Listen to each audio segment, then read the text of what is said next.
Praise the lord, hallelujah. प्रभु यीशु मसीह में आप सबका स्वागत है। प्रभु यीशु हम सबको स्वर्गीय आशीष दे।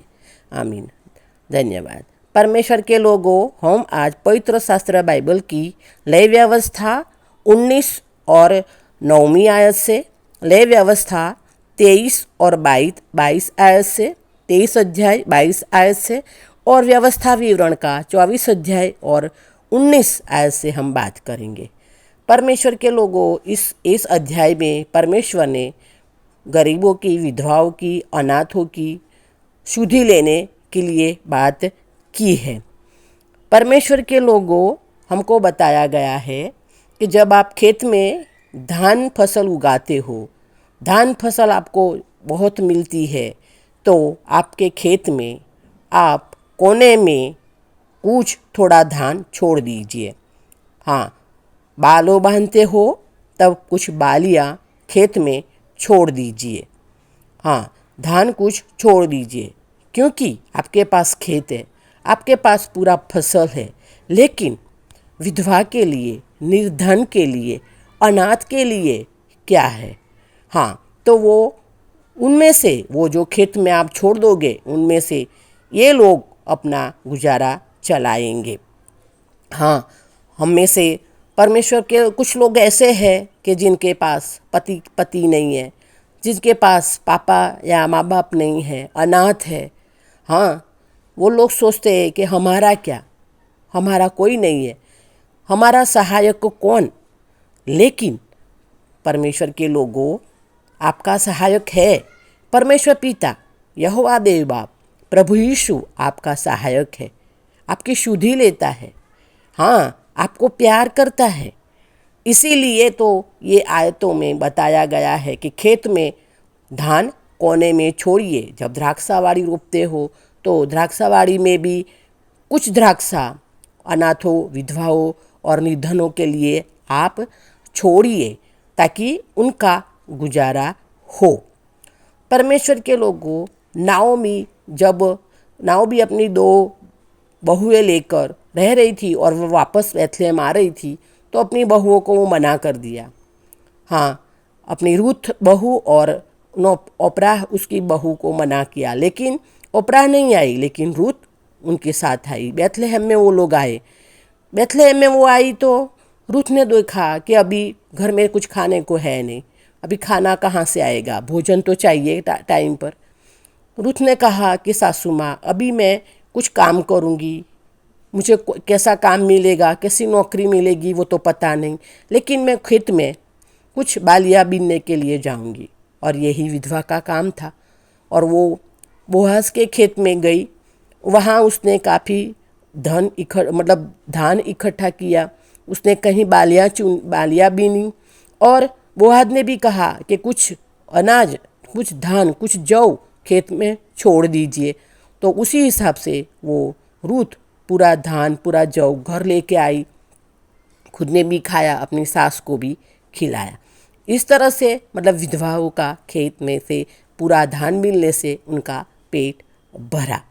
परमेश्वर के लोगों, हम में से कुछ है जो प्रार्थना तो करते हैं, खाने के टाइम प्रार्थना तो करते हैं, लेकिन प्रार्थना करने के टाइम कहते हैं, प्रभु धन्यवाद हमको खाना दिया, धन्यवाद हमको भोजन दिया।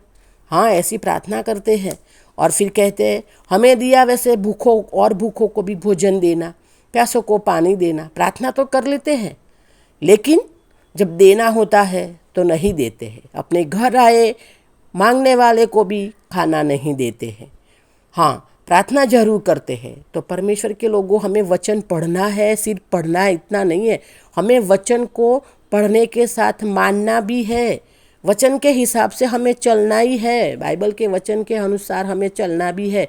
अगर हम सिर्फ वचन पढ़ेंगे और ऐसे कार्यरूप कार्य नहीं करेंगे तो हमारा विश्वास मृतक है, हमारा वचन पढ़ना कोई मतलब नहीं है। हाँ, तो ऐसे हमको प्रार्थना करने से सिर्फ नहीं काम चलेगा, हमको देना है। हाँ, हमको भूखों को, निर्धन को, अनाथ को, विधवाओं को खाना देना है, उनको सहाय करना है परमेश्वर के लोगों, क्योंकि ये हमारा पवित्र शास्त्र बाइबल बताते हैं। हाँ, परमेश्वर के लोगों, यीशु की दासी मदर टेरेसा ने भी यही कहा है कि प्रार्थना करने वाले होठों से अच्छा है, सहाय करने वाले हाथ बेहतर है। तो हमेशा हमको सहाय करने के लिए हमेशा तैयार रहना चाहिए। हाँ, कुछ कभी कभी हम सोचते हैं कि हम भी मिस्र में गुलाम थे और गुलाम की हालत क्या होती है हम सबको पता है। कभी हम सोचते हैं कि हमारे घर में क्लेश कैसे आया, हमारे घर में संकट कैसे आया, हमारे घर में दुख की घड़ी कैसे आई। तो परमेश्वर के लोगों, यही एक कारण है कि आप वचन तो पढ़ते हैं लेकिन वचन को पूरा मानते नहीं हैं और वचन के हिसाब से कार्य आप नहीं करते हैं। इसीलिए हमें ये सब भुगतना पड़ता है। परमेश्वर के लोगों, दो भाई थे, हाँ, जो ट्रेन में जा रहे थे। ये ट्रेन में से उन दोनों भाइयों ने काफ़ी बातें की, प्रभु की बातें की, बाइबल की बातें की। उसके बाद टाइम हुआ खाने का, तो एक भाई ने खाना निकाला और पूरा खाना खाया। दूसरा भाई देखता रह गया, खाते खाते पूरा खाना वो खा गया। दूसरे को लगा कि मुझे देंगे, लेकिन नहीं दिया। और फिर खाना पूरा खा लेने के बाद फिर वो दूसरे भाई ने कहा कि ये कैसा है, बाइबल में तो लिखा है कि अपने जैसा अपने को प्रेम करते वैसा अपने पड़ोसी से भी प्रेम करो। तो खाना खा लिया उसने, वो भाई ने कहा हाँ, बाइबल में तो ये भी लिखा है कि अपने पड़ोसी की चीज़ पर लालच मत कर। तो कैसा लगा परमेश्वर के लोगों, ये ऐसा थोड़ी होना चाहिए। हाँ, वो भी तो साथ में भूखा था, उसको भी थोड़ा खाना देना चाहिए, लेकिन नहीं दिया। दोनों वचन पढ़ते थे लेकिन पूरी तरह मानते नहीं थे। ऐसा नहीं होना चाहिए। हाँ, परमेश्वर के लोगों, हमें दीन बनना है, हमें दीन बनना है और हमें प्रभु में बने रहना है।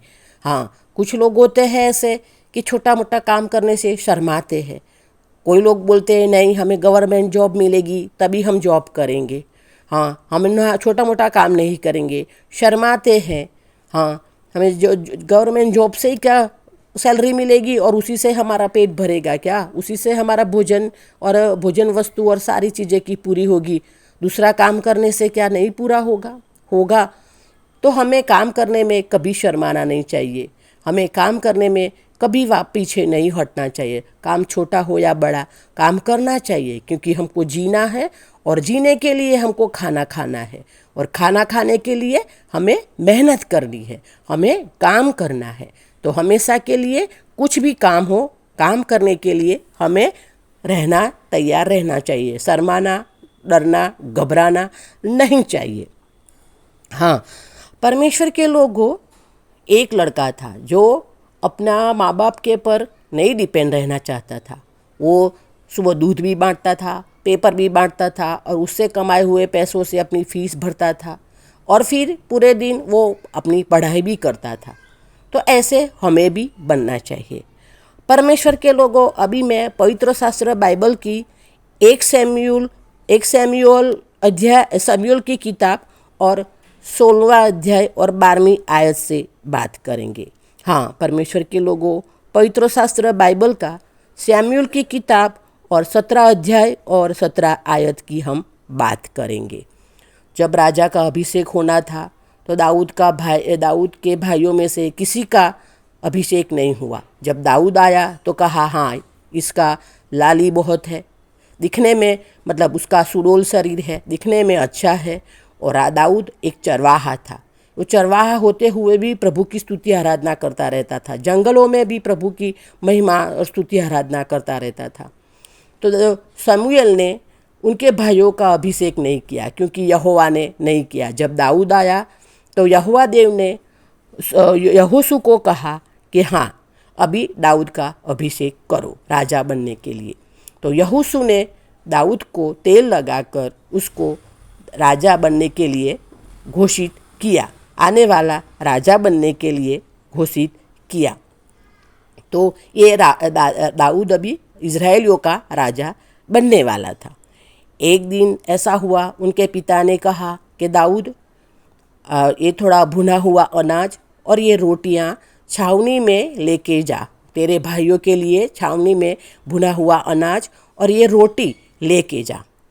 अगर आप और मैं होते तो क्या बोलते हैं कि नहीं, पीएचडी हूँ, एमबीए हूँ, मैं छोटा मोटा काम नहीं करूँगा। हाँ, मैं चप्पलों की दुकान में काम नहीं करूँगा, होटल में काम नहीं करूँगा, है ना। अभी दाऊद भी ऐसे बोल सकता था ना कि पिताजी अभी मैं ये छोटा काम नहीं करूँगा, रोटी देने के लिए, ये अनाज भुना हुआ अनाज देने के लिए